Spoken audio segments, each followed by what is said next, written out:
નડિયાદમાં 300 વર્ષ જૂના સીતારામજી મંદિર ખાખી બાવાની જગ્યાએ રામનવમીની ઉજવણી કરવામાં આવી। આજરોજ નડિયાદ ચકલાસી બાગોળે આવેલ 300 વર્ષ જૂના સીતારામજી હનુમાનજી મંદિરે ભગવાન શ્રી રામના જન્મોત્સવ નિમિત્તે હવન, પૂજાપાઠ અને આરતી કરીને સામાજિક સમરસતા મંચ તથા કેશવ પ્રવાદ શાખા નડિયાદ દ્વારા ઉજવણી કરવામાં આવી હતી।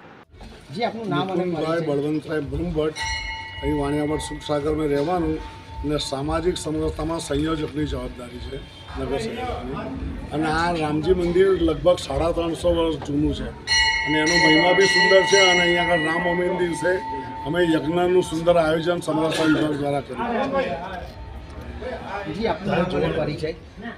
કમલેશ સુતરિયા, સમરસતા ગતિવિધિમાં પ્રાંતની અંદર સંકાયમ સંયોજકની જવાબદારી છે। આજે રામ જન્મ દિવસની જે ઉજવણી કરવામાં આવે છે તો શું લાગે છે, કેવું લાગે છે તમને અનુભવ? જી, પ્રભુ શ્રી રામ એ પોતે સમરસતાનું એક ઉત્તમ ઉદાહરણ છે।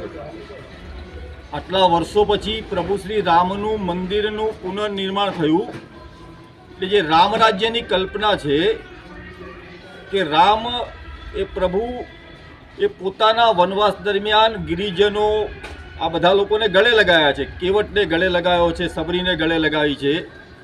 એટલે એ પ્રકારનું એક વાતાવરણ સમાજમાં નિર્માણ થાય, એટલે રામ પ્રભુને નિમિત્ત બનાવીને એમના જન્મ દિવસે સામાજિક સમરસતા ગતિવિધિ નડિયાદ દ્વારા આ પ્રકારે આજે એક આ રામજી મંદિર છે જે ખૂબ પૌરાણિક મંદિર છે, એટલે મંદિરનો પણ એક સમાજના લોકો સાથે એક સંપર્ક કરે એ હેતુથી આજના મંદિરમાં પૌરાણિક મંદિરની અંદર એક સમરસતાનો કાર્યક્રમ હતો।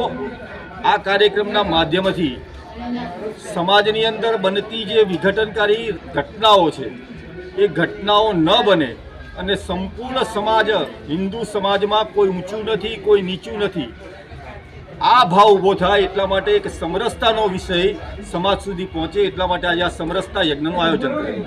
જી તમને શું અનુભૂતિ થાય છે? આજે રામ જન્મ દિવસ છે, અમે આજે હવન કર્યો છે અને હવનમાં જે અમારા દુર્ગુણો છે એ દુર્ગુણો અર્પિત કર્યા છે ભગવાનને અને સદગુણો અમે લીધા છે। એ સદગુણો દ્વારા અમે સમાજમાં સમરસતા અને સેવાનું કામ કરીશું। અસ્તુ।